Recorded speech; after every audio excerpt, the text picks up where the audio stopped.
اللهم صل على محمد وآل محمد وعجل برکاتہ.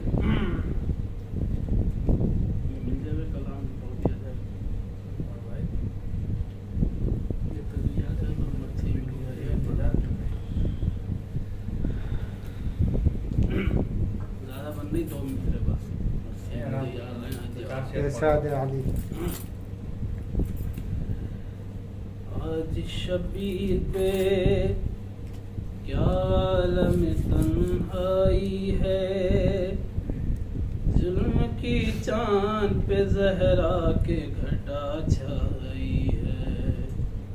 اس طرف لشکر آدھا میں سفارائی ہے، یہاں نہ بیٹا نہ بھتیجا نہ کوئی بھائی ہے، یہاں نہ بیٹا نہ بھتیجا نہ کوئی بھائی ہے.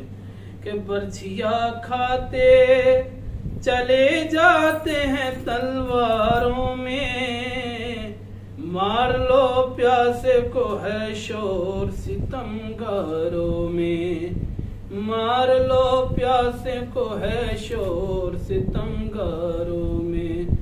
زخمی بازو ہیں کمر خم ہے بدن میں نہیں تاب، ڈگمگاتے ہیں نکل جاتی ہے قدموں سے رکاب. پیاس کا غلبہ ہے لب خشک ہے آنکھیں پر آب، تیغ سے دیتے ہیں ہر وقت کا ادا کو جواب، تیغ سے دیتے ہیں ہر وقت کا ادا کو جواب. کہ شدت ضعف سے جس جاں پر ٹھہر جاتے ہیں، سینکڑوں تیر تنے پن سے گزر جاتے ہیں، سینکڑوں تیر تنے تن سے گزر جاتے ہیں. گرتے ہیں قطرے خون زخم جبی پر پہ ہم، دستے مجھ سے کھینچے نہیں سکتے تیر ستم. فکر ہے بخشش امت کی کچھ اپنا نہیں غم، کرتے ہیں شکر خدا خشک زباں سے ہر دم. ہے ابا تیروں سے غلبہ قبا کے لو ہے، ہوٹ یاقوت سے زخمی ہے دہن خون ہے، ہوٹ یاقوت سے زخمی ہے دہن پر خون ہے. لاکھ تلواریں ہیں لاکھ تلواریں ہیں ایک اور ایک تنے اطہر ہے، ایک معصوم ہے اور ظالموں کا لشکر ہے. سینکڑوں خنجرے فولاد ہیں اور ایک سر ہے، نہ کوئی یار نہ ہمدم نہ کوئی یاور ہے. کہ پاک گھوڑے کی جو لکٹی ہے اٹھا سکتے نہیں، سامنے اہل حرم روتے ہیں جا سکتے نہیں. آج شبیر پہ اللهم صل على محمد وآل محمد.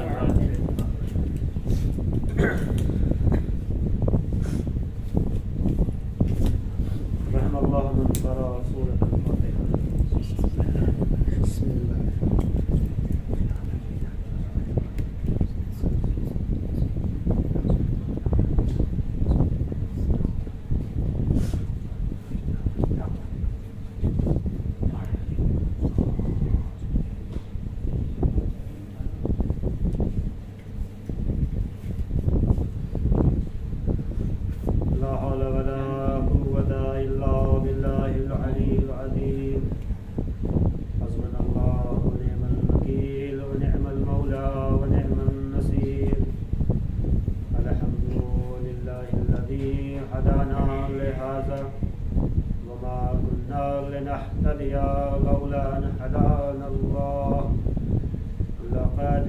جاءت رسل ربنا بالحق الصلاة والسلام على سيدنا ومولانا مولى الثقلين جد الحسن والحسين بالقاسم محمد اللهم صل على محمد وآل محمد. والصلاة والسلام على أهل بيته الطيبين الطاهرين المعصومين المظلومين الذين أذهب الله عنهم الرجس وطهرهم تطهيرا. اللهم صل على محمد وآل محمد. ولعنة الله على أعدائهم أجمعين من الآن إلى قيام يوم الدين. أما بعد فقد قال حق سبحانه في محكم كتابه الحكيم بسم الله الرحمن الرحيم فاسألوا أهل الذكر إن كنتم لا تعلمون. صلوات بجوكم الله. اللهم صل على محمد وآل محمد وعجل فرجهم. عزیزان گرامی، معزز سامعین کرام، میں آپ کی خدمت میں قرآن مجید کی بہت ہی مشہور و معروف آیت کہ جو سورہ انبیاء کی آیت نمبر 7 ہے کہ جس میں خالق کائنات، مالک ارض و سما، زمین کے فرش کو بچھانے والا، آسمان کے شامیانوں کو تاننے والا، آفتاب و مہتاب کے قندیلوں کو روشن کرنے والا خداوند عالم ارشاد فرما رہا ہے فاسألوا اہل الذکر ان کنتم لا تعلمون، کہ بس سوال کرو اہل ذکر سے ان کنتم لا تعلمون، اگر تم نہیں جانتے.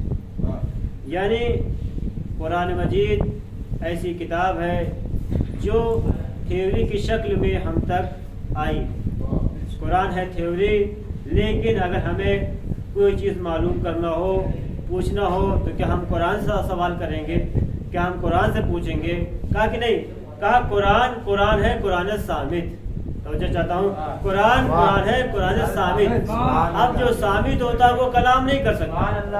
چاہیے کہ جس سے سوال کیا جائے وہ نطق کرنے والا ہو، وہ بولنے والا ہو. تو اسی لیے جب ہم سوال کریں گے، قرآن سوال کریں تو قرآن سے سوال کا جواب نہیں دے گا، بلکہ جو قرآن ناطق ہیں وہ اس سے سوال کریں گے. ایک سوال بھیجو محمد.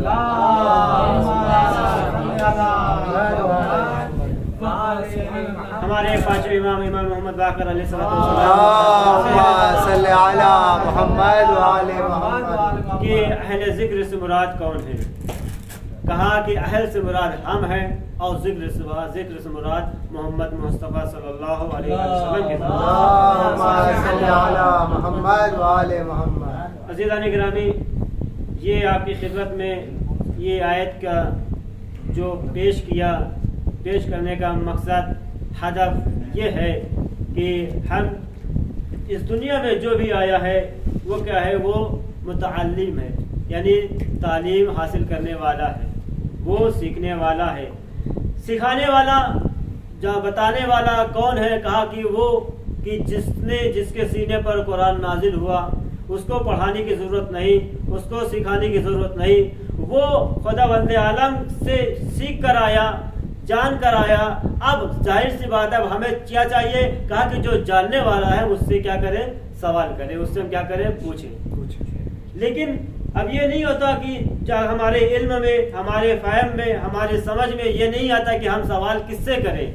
اس لیے کہ انسان دنیا میں آیا، دنیا میں پیدا ہوا، دھیرے دھیرے نشو نما ہوا، پڑھتا رہا. لیکن ابھی وہ بچہ کہ جو نہ سمجھ ہے، اس کو سمجھ میں نہیں آتا کہ کس سے سوال کرے، کس سے پوچھے. لیکن جیسے جیسے وہ اپنی عمر کی منزل کو طے کرتا جاتا ہے، اس کو یہ سمجھ میں آتا ہے کہ اپنے ماں باپ سے سوال کرنا چاہیے. پہلے اپنے ماں باپ سے سوال کرتا ہے. اب جب اور بزرگ ہوتا ہے، اور بڑا ہوتا ہے، تو اب وہ اس کو اس طریقے سے اس منزل پر اس کو پیش کیا جاتا ہے وہ اپنے استاد کے سامنے زانوئے ادب طے کرے. ابھی تک وہ بچہ کہ جو اپنے ماں سے سوال کر رہا تھا، اپنے باپ سے سوال کر رہا تھا، اب یہ بچہ جب اب مدرسے میں داخل ہوتا ہے، جو مدرسے میں داخل ہوا تو کس سے سوال کر رہا ہے؟ کہا کہ استاد سے سوال کر رہا ہے. دیکھیے اہل ذکر کی کنڈیشن کیفیت کیا بڑھتی چلی جا رہی ہے.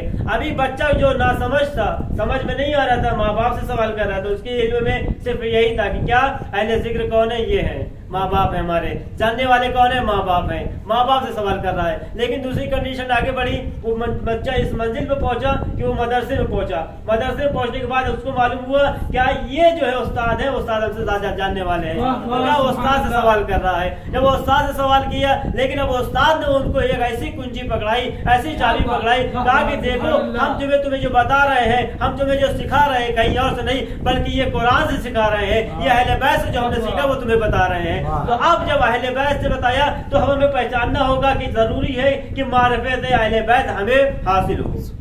معرفت اہل بیت ہمیں کیسے حاصل ہوگی؟ کہا کہ جب ہم قرآن پر تدبر کریں گے, قرآن پر تفکر کریں گے. اس لیے قرآن نازل ہی ہوا ہے کہ تفکر کرنے کے لیے, تدبر کرنے کے لیے. کہ جب ہم قرآن پہ تدبر کریں گے, تفکر کریں گے تو ہمیں وہ چیزیں اس میں ملیں گی کہ وہ ساری کائنات, اس لیے کہ یہ دنیا کا دستور ہے, دنیا کا قاعدہ ہے. آپ دیکھتے ہیں ماشاءاللہ سے جانتے ہیں کہ سائنس کتنی ترقی کر لی ہے. سائنس نے کتنی ترقی کر لی, کتنی عروج پر پہنچ گیا. یعنی کہ ہر وہ چیزیں کہ سمندر کے تہ میں جو ہے وہ سائنس ہمیں بتا رہی ہے, خلا میں جو ہے وہ سائنس ہمیں بتا رہی ہے. لیکن اس سے پہلے یہاں ایک بات رک قرار کروں آپ کی خدمت میں, وہ یہ کہ قرآن جو ہے پہلے ہی سب کچھ بتا چکا ہے. اہل بیت پہلے ہی سب کچھ بتا چکے ہیں. اب ہمیں یہ نہیں کہنا چاہیے کہ یعنی سائنس نے ہمیں بتایا. اگر ہم یہ بتائیں گے تو ہماری کیا ہوگی؟ یعنی انسلٹ ہوگی. کیوں انسلٹ ہوگی؟ کہا کہ دیکھیے قرآن جو پہلے بتا چکا, قرآن جو پہلے سمجھا چکا, اگر ہم ان کے اعتبار سے یعنی عمل کر رہے ہیں, سائنس کے اعتبار سے عمل کر رہے ہیں, تو گویا کہ ہم پیچھے رہ گئے, وہ آگے ہم سے نکل گئے. توجہ چاہتا ہوں. یعنی ہمیں یہ سمجھنا چاہیے, یعنی کہ کیا مطلب, ہم اس لائق نہیں ہوئے, ہم اس طریقے سے نہیں ہوئے کہ ہم جو ہے قرآن کو سمجھ سکیں. وہ جو غیر مذہب پر ہیں, وہ جو قرآن کو یعنی دیکھے نہیں ہے, وہ قرآن سے ریسرچ کر کے اس منزل پر پہنچ رہے ہیں کہ یہ خلا کے سیر کر رہے ہیں, فضا کے سیر کر رہے ہیں, سمندر کے اندر جو موجود ہے اس کو حاصل کر رہے ہیں. یعنی کہ چاہیے کہ ہم انسان کو ضروری ہے کہ وہ کس کا اہل ذکر سے کیا کرے؟ سوال کرے.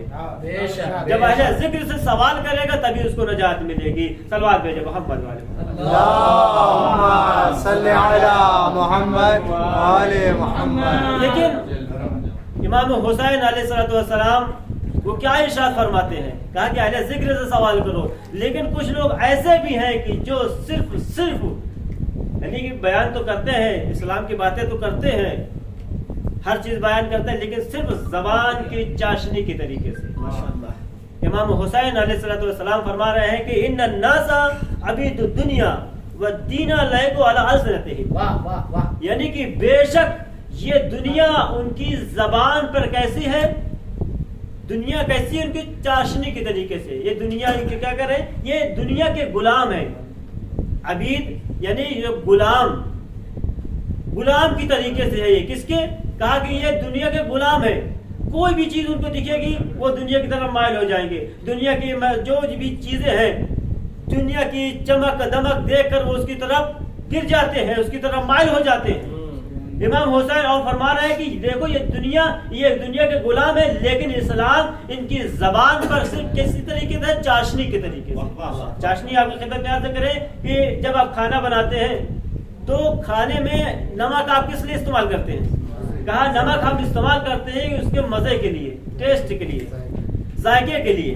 جو ہم ذائقے کے لیے مطلب یعنی کھانا تو تیار ہوا, گوشت چاول جو بھی چیز ملتی ہے اس میں ملا کے یعنی بریانی آپ کی تیار ہو گئی, لیکن اگر نمک اس میں نہ پڑے تو کیا بد مزہ ہے. امام حسین توجہ دلا رہے ہیں, امام حسین بتا رہے ہیں, کہا کہ دیکھو یہ لوگ دنیا کے غلام ہیں, اسلام ان کے زبان پر صرف ایک چاشنی کے طریقے سے, اس نمک کے طریقے سے. اگر اسلام اس لیے کہ یہ کچھ ایسے لوگ بھی ہیں جب قربانی دینا نہیں ہوگا, مال و اسباب لٹانا نہیں ہوگا تو یہ اسلام کرتے چلے آئیں گے. لیکن جیسے ہی اگر مال کو لٹانا ہوا, اگر گھر والوں کو لٹانا ہوا, اولاد کو لٹانا ہوا, تو یہ لوگ کیا کرتے ہیں اپنی اس چیز کو یعنی اسلام سے دور ہٹ جائیں گے, دور ہٹ کر کہیں گے دور سے یعنی اسلام کو سلام کریں گے. امام حسین علیہ السلام یعنی یہ اہل ذکر ہیں, اس سے سوال کیا گیا, یہ سب بتا رہے ہیں, یہ اہل ذکر ہیں, بتا رہے ہیں. دیکھیے اہل ذکر کو پہچاننا ہے, اہل ذکر کو جاننا ہے. ہمیں اہل ذکر کو اگر ہم پہچان جائیں گے, جان جائیں گے, ان کی معرفت ہمیں حاصل ہو جائیں گی. قرآن کے ذریعے سے ہمیں معرفت حاصل ہو. اس لیے قرآن اور اہل بیت جدا نہیں ہے. رسول کریم نے فرمایا کہ انی تارکم فیکم الثقلین کتاب اللہ و عترتی، یعنی کہ میں تمہارے درمیان دو بلا قدر چیزیں چھوڑ کے جا رہا ہوں، ایک قرآن ہے اور ایک اہل بیت ہے۔ اگر ان سے تم متمسک رہو گے تو حوض کوثر پہ کیا کرو گے، ہم سے ملو گے۔ یعنی کہ اگر ایک چیز کو ہم نے لے لیا اور ایک چیز کو چھوڑ دیا تو کیا ہوگا؟ اگر ہم قرآن کو لے لیا، عطرت کو چھوڑ دیا، تو کس طریقے سے، مثال کے طور پر چھوٹی سی مثال ہے، آپ بخوبی واقف ہیں کہ جب آپ پانی بھرنے جاتے ہیں تو پانی بھرنے میں آپ 2 ڈبہ ساتھ میں لیجئے یا 2 بالٹی لیجئے، تو اب بتائیے کہ جب آپ بالٹی یا ڈبہ اٹھائیے گا، 10 کلو کا ہو یا 15 کلو کا یا 20 کلو کا ہو، اس کا مطلب نہیں ہے، آپ اٹھائیے گا تو اگر ایک ہاتھ ایک ڈبہ اٹھائیے تو آپ کیسے چلیے گا؟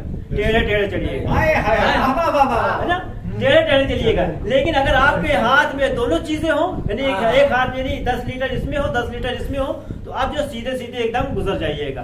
آپ کسی چیز کا یہ نہیں کہ آپ جو ہے کسی طریقے سے کوئی آپ کو تکلیف نہیں ہوگی۔ اسی طریقے سے آپ کیا کریے، قرآن کو بھی پکڑیے، اہل بیت کو بھی پکڑیے، اہل بیت کا دامن ہاتھ سے نہ چھوڑیے، قرآن کا دامن ہاتھ سے نہ چھوڑیے۔ آپ جب دونوں کو لیجیے گا تو پولیس راہ سے یوں سیدھے گزر جائیے گا۔ محمد وآل محمد، اللہم صلی علی محمد وآل محمد۔ اہل ذکر کو پہچانے، اہل ذکر کو ہم جانیں، اہل ذکر کو اگر ہم جان جائیں گے تو اس منزل پر آ جائیں گے کہ جہاں پر، اس لیے کہ وہ منزل کہ جس کی ہمیں تلاش ہے، جس کی منزل ہمیں تلاش ہے، وہ منزل ہم حاصل کر لیں۔ شرط یہ ہے کہ ہم اہل ذکر کو تلاش کریں۔ دیکھیے یہ بڑی بات ہے اور حقیقت والی بات ہے یہ کہ ہم، یہ ہمارے درمیان یہ مشہور ہے، کیا مشہور ہے کہ امام سجاد علیہ السلام کیا تھے؟ بیمار تھے۔ ظاہر سی بات ہے، مصلحت پروردگار کے تحت کربلا میں بیمار رہے، بیمار ہونے کے بعد، لیکن ایسا نہیں کہ ہمیشہ بیمار ہیں وہ۔ اگر ان کی خدمت کو دیکھا جائے، ان کی جو محنت کو دیکھا جائے، یعنی جو کربلا کو بچایا ہے امام سجاد علیہ السلام نے اسے۔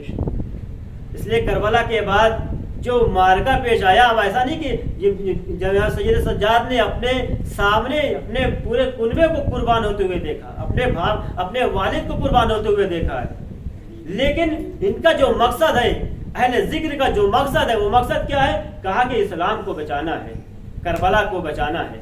اس لیے کہ جب یہاں پہ جب یعنی امام حسین شہید ہوئے، اہل حرم کا قافلہ جب ادھر آیا ہے، کربلا سے کوفہ شام، جب امام سجاد علیہ السلام مدینہ تشریف لائے ہیں، تو اب وہ منزل دیکھیے، وہ کیفیت دیکھیے آپ۔ امام کو چاہتے تو امام قیام کرتے، جنگ کرتے، لیکن نہیں، امام کیا ہے؟ خاموش ہے۔ کیوں؟ تاکہ اسلام کو بچانا ہے، کہ جو مقصد ہے، جو ہدف ہے، دشمن لاکھ چالیں چلتا رہا، دشمن لاکھ جو ہے اذیتیں دیتا رہا، لیکن امام کہہ رہے خاموش رہے، اپنا کیا کہا؟ اس لیے ہمیں میسج دے رہے ہیں۔ کیا میسج دے رہے ہیں؟ کہا کہ دیکھو یہ زمانہ ایسا ہے کہ جو آپ کو ورگلائے گا، جو آپ کو جو ہے اذیت دے گا، آپ کو کسی دوسری مصیبت میں گرفتار کرے گا، لیکن آپ کا مقصد کیا ہے؟ آپ کا مقصد یہ ہے کہ انسان کی خلقت، انسان جو ہے، انسان کو انسان بنانا ہے، جو اسلام ہے، اسلام کو اسلام بنانا ہے۔ ایسا نہیں ہے کہ ہم سامنے والے کے جواب میں پڑ جائیں اور ہمارا جو اصل ہدف ہے، اصل مقصد ہے، اس کو ہم فوت کر دیں، اس کو ہم بھلا دیں۔ امام سجاد علیہ السلام کے زمانے میں وہ چیز کی، یعنی جو خانہ کعبہ کو جلایا گیا، تو چاہتے تو امام قیام کرتے، چاہتے تو امام یہاں وہاں پہ لشکر تیار کرتے اور کیا کرتے، اس دشمن جو سامنے والا تھا اس کے خلاف قیام کر کے جنگ کرتے، لیکن نہیں، امام خاموش ہے۔ امام کا مقصد صرف یہ ہے کہ اسلام کو بچانا، جو کربلا کا ہدف ہے۔ امام یعنی دشمن جتنی بھی حکومتیں، آپ مجھ سے زیادہ بہتر جانتے ہیں کہ کتنی حکومتیں آئی ہیں امام سجاد علیہ السلام کے سامنے میں، سب آ کر سب نے ایڑی چوٹی کا زور لگایا، چاہا کہ امام کو کیا کر دے، امام کو اذیت دے، امام کو تکلیف دے، امام کو کیا کرے، کسی بھی طریقے سے ہر اعتبار سے ان کو اذیت پہنچانا چاہا، لیکن امام خاموش رہے، اپنا کام کرتے رہے، اور دھیرے دھیرے آہستہ آہستہ وہ منزل آئے کہ ابھی چوتھے امام علیہ السلام نے 1000 شاگرد کو پیدا کر کے زمانے کو دیا ہے۔ کام نہیں ہے 1000 شاگردوں کو پیدا کر دینا، اس لیے کہ انسان جو ہے خالی کیا کرے، کچھ نہ کرے، زمانے کو نہ دیکھے، لیکن امام کسی کی دنیا کے لہو لعاب میں کسی طرح مہو ہوئے نہیں، صرف کیا تھا، مکتب اہل بیت کو کھول دیا، جس کو بھی دل کرے آئے اور اہل بیت کے ذکر کو سیکھ کر جائے۔ جو اسلام کا ہے اس کو سیکھ کر جائے.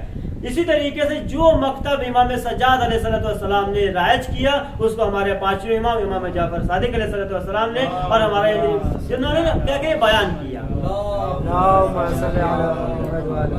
یعنی کہ دو امام تک یہ مقصد یعنی پہنچا.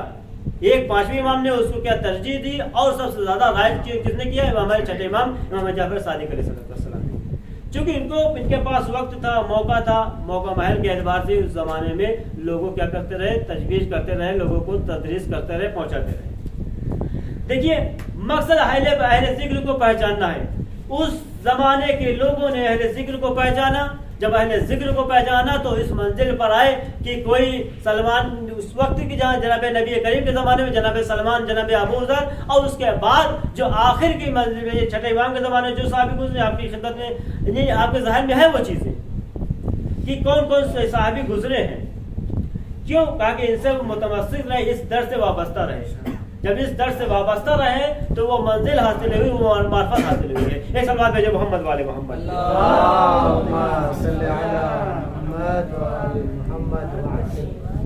صحابی کا تذکرہ آیا تو آپ کی خدمت میں عرض کریں کہ اصحاب اور جو امام کی صحبت کو حاصل کر لے. ایسا نہیں ہے کہ اب جو ہے یعنی بے وارث ہے، یعنی کہ آج بھی یعنی امام موجود ہیں اور چونکہ اب ہمیں اہل ذکر کو پہچاننا ہے. یعنی ایک اہل ذکر جو ہے جو جا چکے ہیں، لیکن ایک اہل ذکر ابھی پردے میں موجود ہے.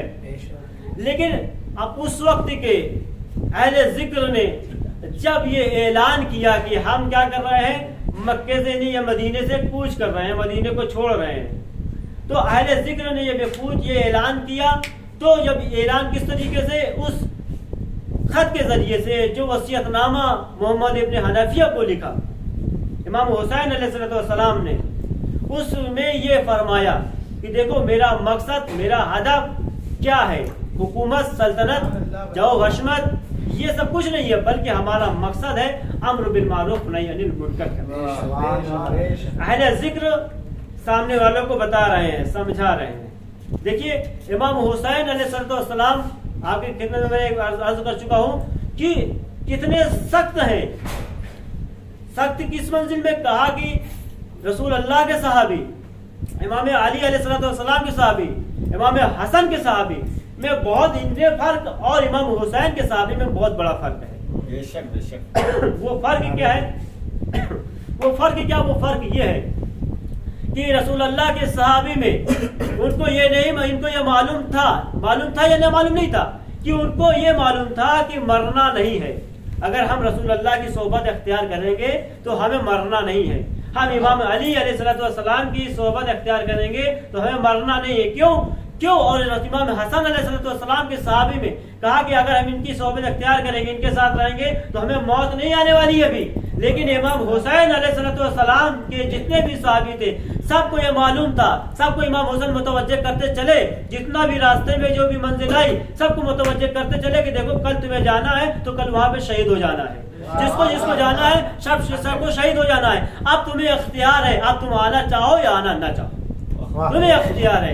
اگر انسان کو یعنی دھوکے میں رکھتے، ایمان کو نہ بتاتے کہ تمہیں کل شہید نہیں ہونا ہے، تمہیں قربان نہیں ہونا ہے، کہ کیا تم چلو ہمارے ساتھ نصرت کے لیے، مدد کے لیے. لیکن جب اس نصرت کے لیے، مدد کے لیے کہتے تو ہو سکتا ہے کہ آنے والا مورخ، آنے والے مفکر یہ لکھ دیتے کہ امام حسین علیہ السلام اپنے صحابی کو دھوکے میں لے کر آئے. لیکن نہیں، پہلی منزل پر ہی امام حسین علیہ السلام یہ اہل ذکر نے پہلے ہی منزل پر یہ بتا دیا، کہا کہ دیکھو ہم جس کو لے کر آئیں گے، جو ہمارے ساتھ آئے گا اس کو حق معلوم ہونا چاہیے، اس کو ساری چیزیں معلوم ہونا چاہیے.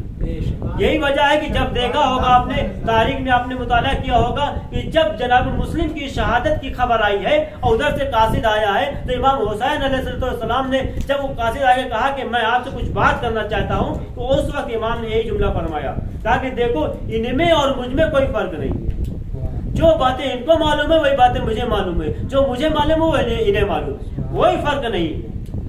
یعنی جو بھی امام حسین علیہ السلام کے جو صحابی تھے، جو ساتھ میں تھے، ان کو معلوم تھا حق کیا ہے، کس راستے میں. یہی وجہ ہے کہ جب حق پر انسان ہوتا ہے، جب حق پر اس منزل پر ہوتا ہے، اب اس میں اگر وہ منزل آ جائے پھر وہ سوال کرتا ہے کہ بابا ہم حق پر ہیں یا حق پر نہیں ہیں، تو کہا کہ ہم حق پر نہیں ہوں گے، پھر کون حق پر ہوگا؟ تو اب وہ سوال جواب یہی دیتا ہے، بابا اگر چاہے موت ہم پر آ پڑے یا ہم موت پر آ پڑے، کوئی فرق نہیں پڑتا۔ شرط یہ ہے کہ حق جو ہے، اس لیے کہ یہی موت، یعنی جب حق کو پہچان لیتے ہیں تو یہی کہنے پہ آ جاتے ہیں کہ موت میرے نزدیک شہد سے زیادہ شیر ہے۔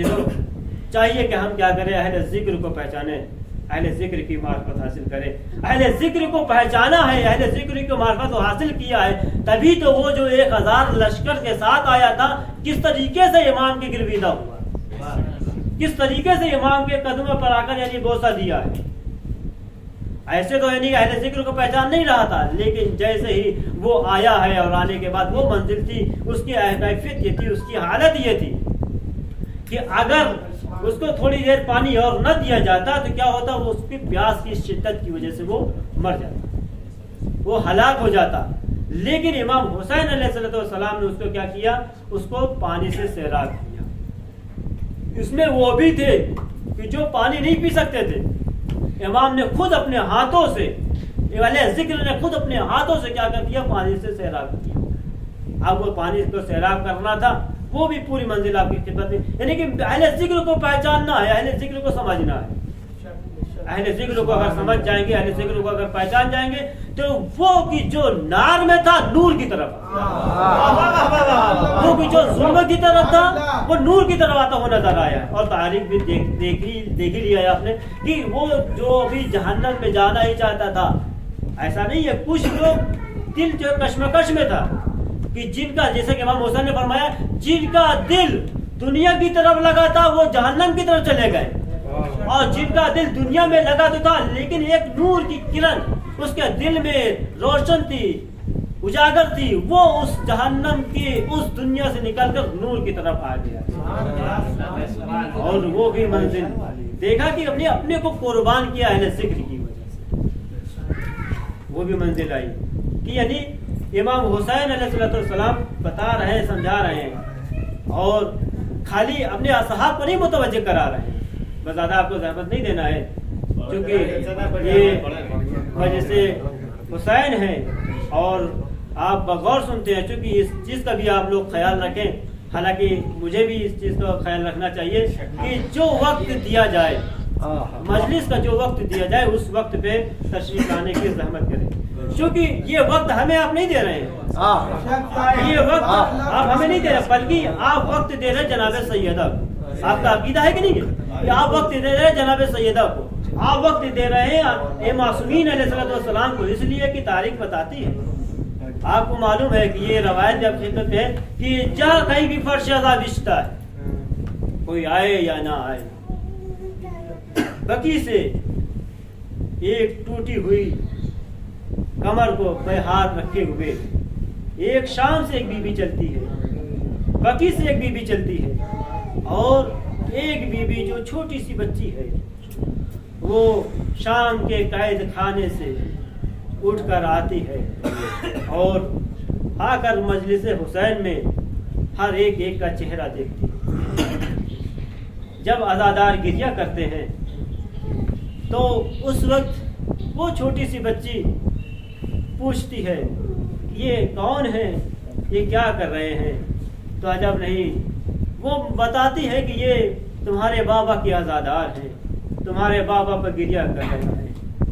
ایک مرتبہ اس ننھی سی بچی نے کہا، اے پھوپھی اماں، اگر یہ عزادار کربلا میں ہوتے تو مجھے کوئی تماچے نہ مارتا، اگر یہ عزادار کربلا میں ہوتے تو مجھے گریہ کرنے پر کوئی پابندی نہ ہوتی۔ ہاں عزادارو، خدا آپ کو کوئی غم نہ دے سوائے غم مظلوم کربلا کے۔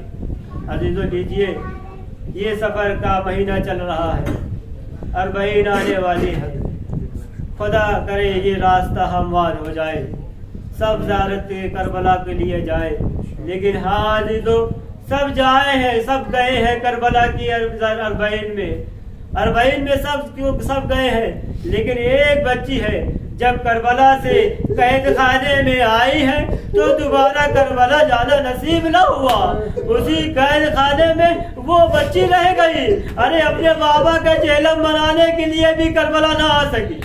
اجرکم اللہ زہرا، خدا کو کوئی غم نہ دے سوائے غم مظلوم کربلا کے۔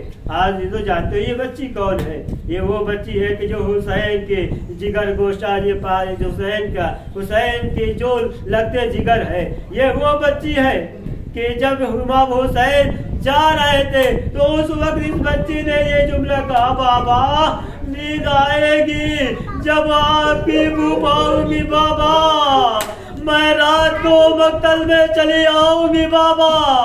فرمایا نکلتی نہیں سیدانیہ باہر، ارے سینے پہ سلائے گی تمہیں رات میں مادر۔ کہنے لگی سوئیں گے کہاں پھر علی اصغر؟ شاہ نے کہا بس نہ کرو صدقے میں تم پر، ارے شب ہوئے گی اور دشت میں ہم ہوئیں گے بی بی، اصغر میرے سادات وہی سوئیں گے بی بی۔ اجرکم اللہ سارا خدا کو کوئی غم نہ دے، آج جو حسین کی چہتی بیٹی ہو، اتنی لگتے جگر ہو، عزیزو اسے کس طریقے سے اذیت دی گئی۔ عزیزو حسین شہید ہوئے، شام غریب آئی، دامن میں آگ لگی، ارے ظالم نے ارے اس طریقے سے گوشوارے چھینے کی لبیں پھٹ گئی، ارے بچی نے چلا کر فرات کر رک کیا، اے بھیا باہر، ارے دیکھ رہے ہو، ارے بابا نے جو گوشوارے دیے، ارے ظالم نے چھین لیے۔ اجرکم النظارہ عزیز اس بچی کو اس یتیم کا کس طریقے سے عزیز و تاریخ بتاتی ہے کہ جب کوئی کسی کا پسر اس دنیا سے جاتا ہے، جب کوئی کسی کا پدر اس دنیا سے جاتا ہے، اگر بچی ہوتی ہے تو دنیا والے آ کر اس کو شفقت کرتے ہیں، ارے پیار کرتے ہیں، ارے یہ بچی منتظر رہی ہوگی۔ ارے وہی وجہ ہے کہ جب امام راستے میں تھے، ارے جب مسلم کی خبر شہادت سنی ہوگی، ارے جناب سکینہ دیکھ رہی ہوگی کہ مسلم کے بیٹی کو امام حسین کس طریقے سے اپنے زانو پر بیٹھا کر ارے شفقت کر رہے ہیں، پیار کر رہے ہیں۔ شاید سکینہ سمجھ گئی ہوگی کہ جب کسی کا باپ دنیا سے جاتا ہے تو اسے کس طریقے سے پیار کیا جاتا ہے۔ لیجیے وہ بھی وقت آیا، ارے حسین شہید ہوئے، ارے یہ بچی انتظار میں تھی، اب کوئی آئے گا، ہمیں شفقت سے ہاتھ پھیرے گا، ارے کوئی پیار کرے گا۔ لیکن عزیز و تاریخ بدل گئی، ارے یتیموں پر کس طریقے سے شفقت کی گئی، ارے کوئی ہاتھ بڑھایا گوشوارے چھینا، کوئی تازیانے مار رہا ہے، ارے کوئی آگے تماشے لگا رہا ہے۔ عجب نہیں کہا گا بابا، کیا اسی طریقے سے یتیموں پر رحم کیا جاتا ہے، کیا اسی طریقے سے یتیموں سے پیار کیا جاتا ہے۔ آج تو یہ بچی وہ بھی منزل آئی کہ کرتے چلتے وہ بھی منزل آئی کہ یہ اہل حرم کا قافلہ ارے شام میں آیا، شام میں بچی ارے باغریہ کرنے لگی، رونے لگی۔ عجب نہیں لوگوں نے پوچھا یہ کیوں گریہ کر رہی ہے، کیوں رو رہی ہے؟ کہا کہ اس نے اپنے باپ کو خواب میں دیکھا۔ ارے کیسے چپ ہوگی؟ ارے جب اس کا باپ قریب آئے گا تب یہ چپ ہوگی۔ لیجیے یا ظالم نے بلایا، ارے تخت وہ تشت لایا کہ جس میں حسین کا سر رکھا ہوا تھا۔ ظالم نے امتحان لینا شروع کیا، کہا اے بیٹی اے شہزادی دیکھو یہ سر جب تک تمہارے قریب خود اٹھ کر نہ جائے گا یہ میں اس وقت نہ دوں گا۔ عجب نہیں، ارے ننھی سی بچی نے ہاتھ کو جوڑا اور کہا اے بابا ارے ظالم میرے صبر کا امتحان لے رہا ہے، ارے دشت دلا سے سر اٹھا، ارے آ کر ارے سکینہ کی آغوش میں آیا، ارے سکینہ نے منہ پہ منہ رکھا، اے بابا ارے آپ کے بعد ظالموں نے ہم پہ بڑا ظلم کیا، ہمیں حضور ہمارے فَسَيَعْلَمُ الَّذِينَ ظَلَمُوا أَيَّ مُنقَلِبٍ يَنقَلِبُونَ إِنَّا لِلَّهِ وَإِنَّا إِلَيْهِ رَاجِعُونَ۔ پروردگار عالم تجھے واسطہ محمد والے محمد کا ہماری اس مختصر سی عبادت کو قبول فرما۔ پروردگار عالم تجھے واسطہ محمد والے محمد کا جہاں کہیں بھی شان حاضر قرار ان کی جان مال عزت آبرو و ناموس کی حفاظت فرما۔ پروردگار تجھے واسطہ محمد والے محمد کا اس منحوس بیماری کو ختم کرتے ہیں. پروردگار تجھے واسطہ محمد وال محمد کا ہمارے امام کے ظہور میں تاجیل عطا فرما. رحم کن کو ناصر رحمان شمار فرما. ربنا تقبل منا انك انت السميع العليم. گزارش ہے ایک مرتبہ سورہ حمد 3 مرتبہ سورہ توحید کی تلاوت فرما کر مرحوم ابن علی صاحب کو اور تمام جملہ المرحومین کو ساتھ.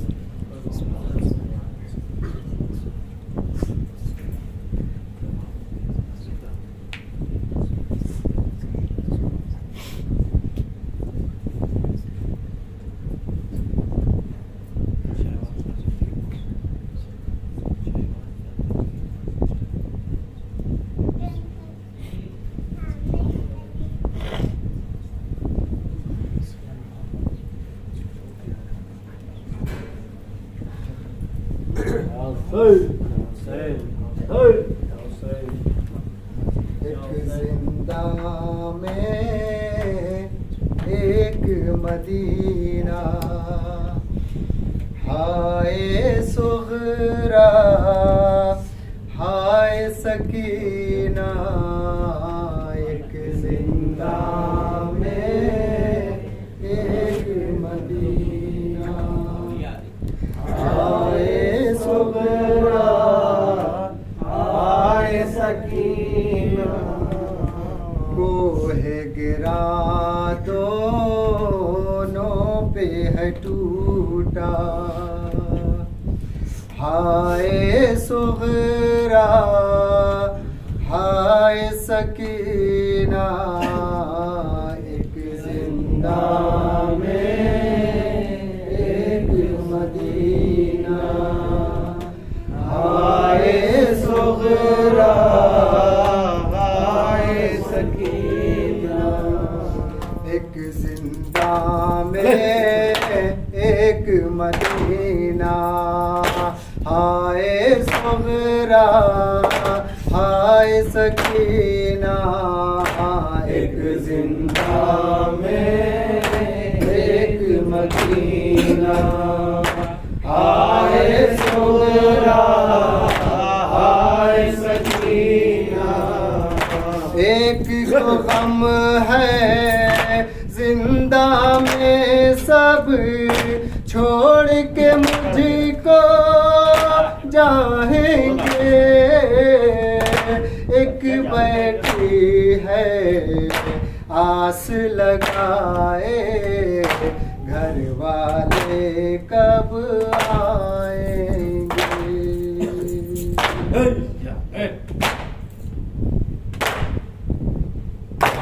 ایک کو غم ہے زندہ میں سب چھوڑ کے مجھ کو جائیں گے.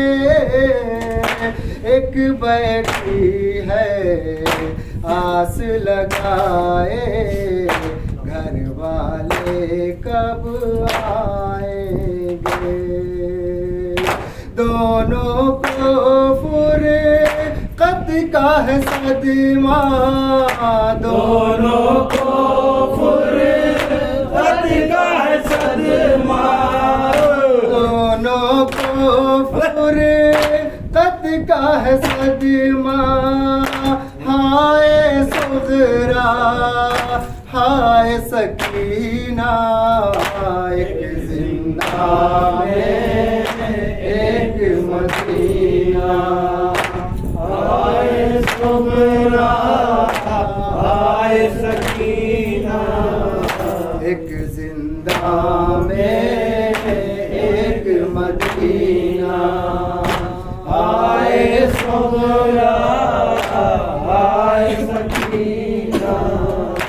ایک کو لہور لواتا ہے من زر گھر کی بربادی کا.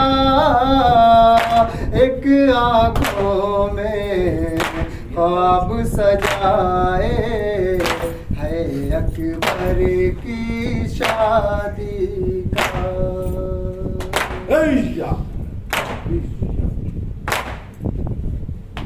ایک کو لہور لواتا ہے من زر گھر کی بربادی کا.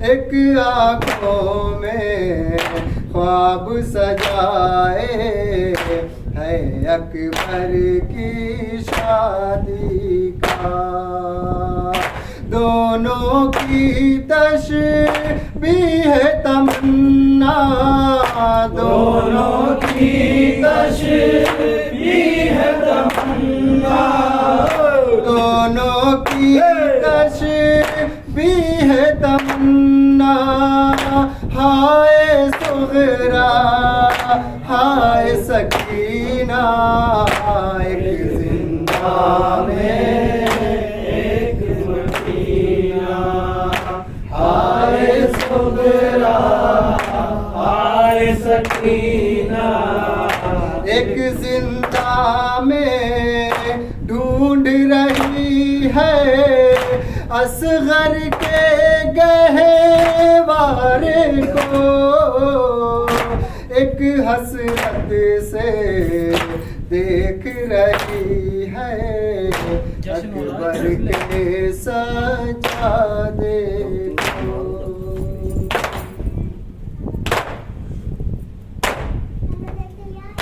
ایک زندہ میں ڈھونڈ رہی ہے اصغر کے گہوارے کو،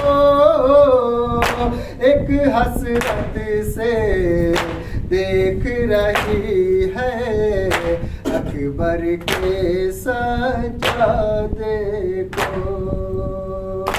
امت نے دونوں کو ہے لوٹا، امت نے دونوں کو ہے لوٹا، امت نے دونوں کو ہے لوٹا، ہائے صغرا ہائے سکینہ، ایک زندہ میں ایک مدینہ، ہائے صغرا ہائے سکینہ، ایک نے بنا رکھا ہے سہارا زندگی دیواروں کو، ایک اکبر کے نقش قدم پر رکھے ہے رخساروں کو،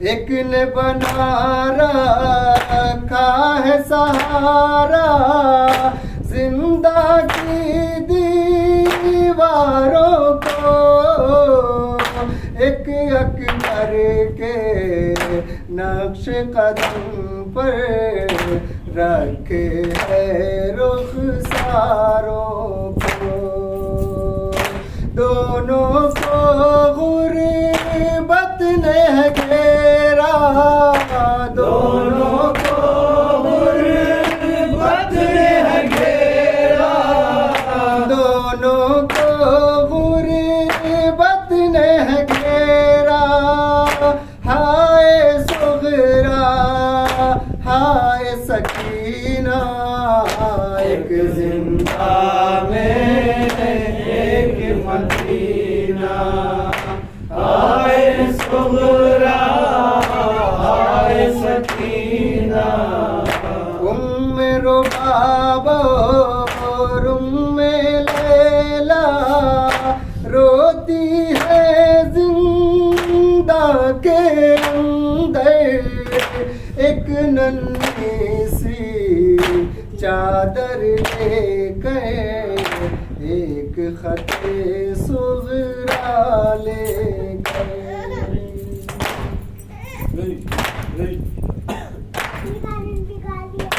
ام رباب اور ام لیلا روتی ہے زندہ کے اندر، ایک ننھی سی چادر لے کر، ایک خط صغرا لے کر، دونوں کا معصوم ہے نوحہ،